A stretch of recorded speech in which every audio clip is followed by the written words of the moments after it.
Socio economic development സൊസൈറ്റിയുടെ counselling centre Nileshwaram Uppilikkai മോനാച്ചയിൽ പ്രവർത്തനം തുടങ്ങി. ഗുരുവരത്തെ മിനി കോൺഫറൻസ് ഹാളിൽ സംഘടിപ്പിച്ച പരിപാടിയിൽ പ്രശസ്ത നേത്രരോഗ വിദഗ്ധനും ഗാന്ധിയനുമായ ഡോക്ടർ എ വി ഭരതൻ സെന്ററിന്റെ ഉദ്ഘാടനം നിർവഹിച്ചു.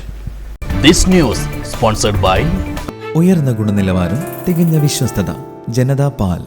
മോനാച്ച ഗുരുവരത്തെ ആർടിഒ ഗ്രൗണ്ടിനടുത്താണ് സിറ്റ്സിന്റെ കൗൺസിലിംഗ് സെന്റർ പ്രവർത്തനം ആരംഭിച്ചത്.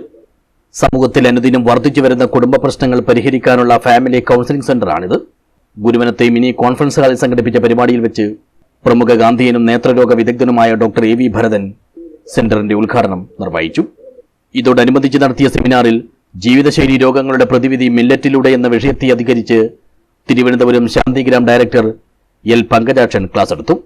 ഒന്നാമത് വായു, രണ്ടാമത് വെള്ളമാണ്. വെള്ളമില്ലാതെ നമുക്കൊരു 24 ഒരു 1-2 ദിവസം അല്ലെ ഒരു 2 ദിവസമൊക്കെ പോകാൻ കഴിയും. മൂന്നാമത് മാത്രമേ മണ്ണ് അല്ലെങ്കിൽ മണ്ണിൽ വളരുന്ന ഈ പറയുന്ന നമ്മൾ അരിയായാലും മറ്റ് ധാന്യങ്ങളായാലും വരുന്നു. നാലാമത് വരുന്നത് എന്താ? അഗ്നി, പിന്നെ ആകാശം, പഞ്ചഭൂതങ്ങൾ എന്ന് നമ്മൾ പറയുന്നൊരു സാധനത്തിൽ ഈ പഞ്ചഭൂതങ്ങളുടെ ഇംബാലൻസ് ആണ് വേറൊരു ഭാഷയിൽ പറഞ്ഞു കഴിഞ്ഞാൽ രോഗം. കൗൺസിലറും യോഗ അധ്യാപികയുമായ സൂര്യഗായത്രി മാവേലിക്കര കൗൺസിലിംഗിന്റെ പ്രാധാന്യം വിശദീകരിച്ചു. പി സരോജ, പ്രഭാകരൻ വാഴുന്നോരടി, രാമകൃഷ്ണൻ മോനാച്ച എന്നിവർ സംസാരിച്ചു.